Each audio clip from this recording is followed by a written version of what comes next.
All right, hey everyone. My name's Preston. Really great to be here because this is the first time I'm, on this kind of stage with a microphone in a while. Because it's just feels really good to say this, but I'm cancer free, and it just feels amazing. Yeah, thank you. I mean, of course I'm cancer free. I've never had cancer, but I appreciate your applause all the same. I appreciate you laughing at it too, because most people don't. It's a very polarizing joke, right? But for the people that hate the joke, it's okay, because I put out a lot of bad karma into the world with that joke, so I'm gonna get what's coming to me eventually. So I was watching the news a while ago, and on the news I saw a really tragic story, actually. There was this house fire, and tragically, house goes up in flames, smoke detectors don't go off, 8 people die in this house fire. And I thought, wow, people make jokes about the news, but that's not something I can make a joke about. But then, I tried to put myself in the shoes of the people that died in this house fire. And, there's in a fire, there's all this smoke, there's all the heat, there's the visual of the fire. There's really a lot of warning signs that the fire is going on. And I'm not that heavy of a sleeper, so I thought, maybe, God forbid I'm in a house fire and God forbid the smoke detectors don't go off, but I think I'd be okay. I think I'd be okay. I'm not saying I'm better than the people that died in the house fire, but I'm thinking that I have the X factor to survive where others may not. My cousin's kid is a volunteer firefighter, actually. His name's Brennan. Brennan's a really cool kid. He's 18 years old. He just graduated high school this past year, but he's a volunteer firefighter. And I asked him about it at Christmas dinner this past year. I said, Brennan, what's it like being a volunteer firefighter? Why do you do it? It's really cool what you do. And he's great. He said, being a volunteer firefighter, thankless job, but somebody's got to do it, and why not me? Because I want to help people. I said, wow, this kid's mature beyond his 18 years. He's going to grow up to be a really good guy, and I'm really proud of him. Really proud of Brennan.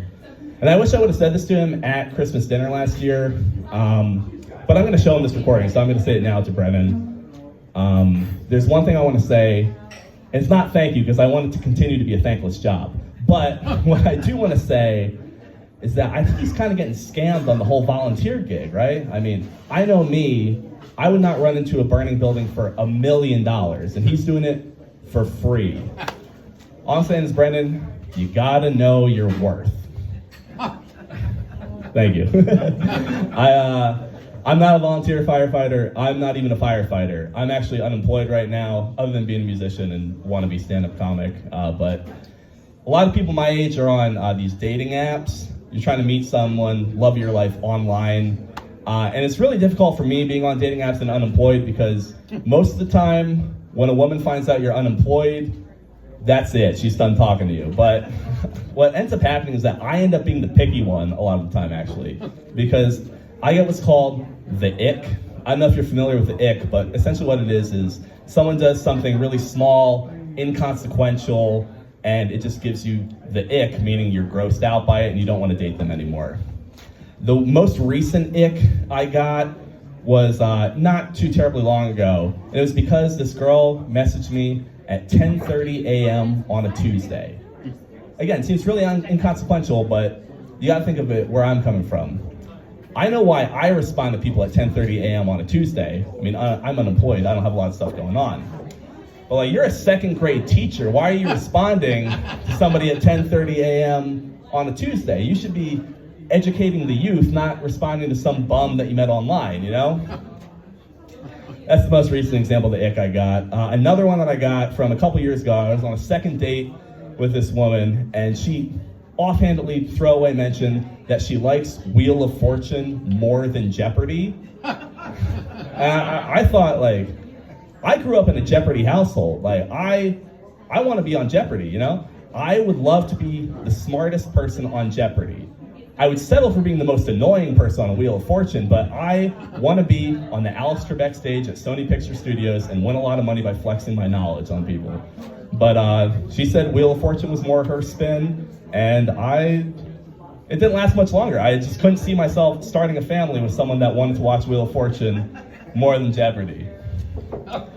The last example I have of the ick was I was talking to this girl that I met on a dating app, and we talked for a little bit, but it never ended up going anywhere. We never ended up actually meeting up, but we still follow each other on social media because that's just what you do this day and age, and my social media is just a graveyard of failed romantic connections. But she posted a video this year of her on her birthday, and she turned 26. And I want to stress to you that there were not 26 candles on her birthday cake. There was 8, maybe 10 max. But in this video, she went like this. She went,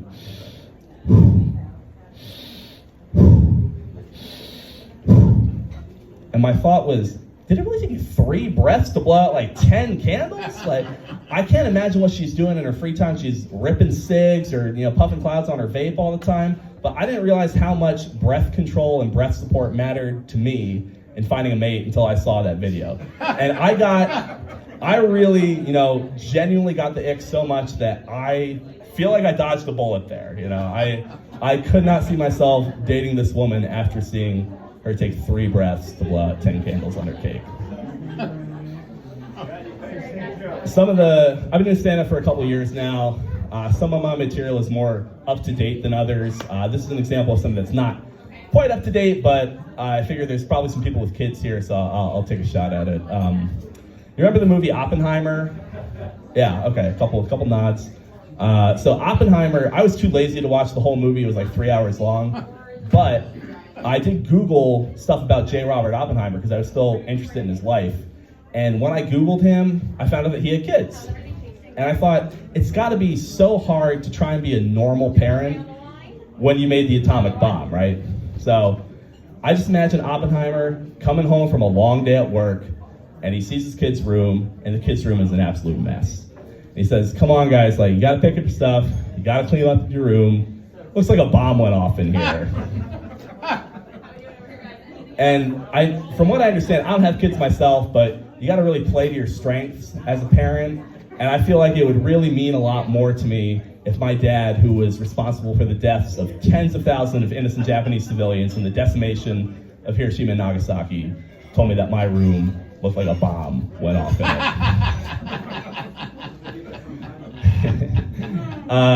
I said I Googled all that stuff. I liked Google back in the old days, a couple years ago, but when Google, you could just Google something, you click on a website and give you the answer. Now it does the AI overview thing. It tries to know what you're looking for before you actually, do it.